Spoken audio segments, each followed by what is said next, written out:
Hi friends, అందరికీ నమస్తే. Welcome back to my channel. Chanakya నీతి ప్రకారం జీవితంలో విజయం సాధించాలంటే కొన్ని విషయాలపై అవగాహన ఉండాలి. అప్పుడే ముందుకు వెళ్ళగలుగుతారు. లేదంటే మీ చుట్టూ సమస్యలే ఉంటాయి. ఆచార్య చాణక్యుడు సంతోషకరమైన జీవితానికి సంబంధించిన అనేక రహస్యాలు ఇందులో చెప్పాడు. వీటి ద్వారా ఒక వ్యక్తి తన జీవితాన్ని మెరుగుపరుచుకోవచ్చు. చాణక్యుడు తన విధానంలో ఒక వ్యక్తి విజయం కోసం అనేక సూత్రాలను కూడా తెలిపాడు.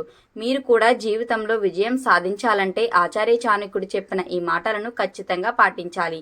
చాణక్యుడి సూత్రాలు, ఆలోచనలను అవలంబించడం ద్వారా మీరు జీవితంలో చాలా త్వరగా విజయం సాధించగలరు.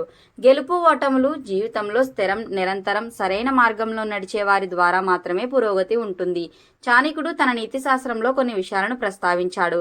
మీరు ఆ పాఠాలతో జీవిస్తే మిమ్మల్ని విజయం సాధించకుండా ఎవరూ ఆపలేరు. లక్ష్యం కోసం ఏం చేస్తున్నారు?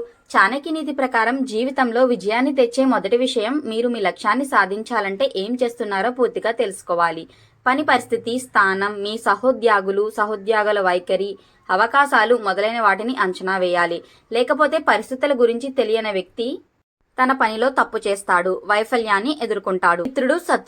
మిత్రుడు శత్రువు మధ్య తేడాను గుర్తించగల వ్యక్తి మాత్రమే జీవితంలో విజయం సాధించగలడని చాణక్యుడు చెప్పాడు. మీరు నిజమైన స్నేహితుల సహాయంతో మీ పనిని బాగా చేయగలరు. శత్రువుల వేషధారణలలో మీకు సహాయం చేయడానికి వచ్చిన స్నేహితులు మిమ్మల్ని ఓడించడానికి ప్రయత్నాలు చేస్తారు. వారు మీ కష్టాలన్నిటినీ నాశనం చేస్తారు. సరైన వ్యక్తులను గుర్తించడం నేర్చుకోండి.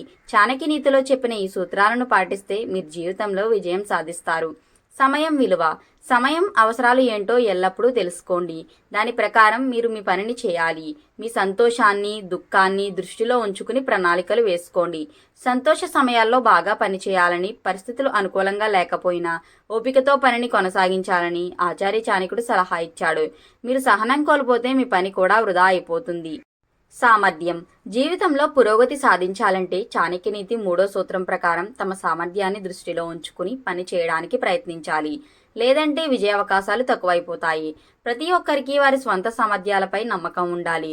ఉద్యోగంలో చేరేటప్పుడు మీరు దీన్ని చేయగలరా అని మీరే ప్రశ్నించుకోండి. అప్పుడే చేపట్టిన పనులు విజయవంతమవుతాయి. Thanks for watching. Please subscribe to my channel. Don't forget like, share, comment.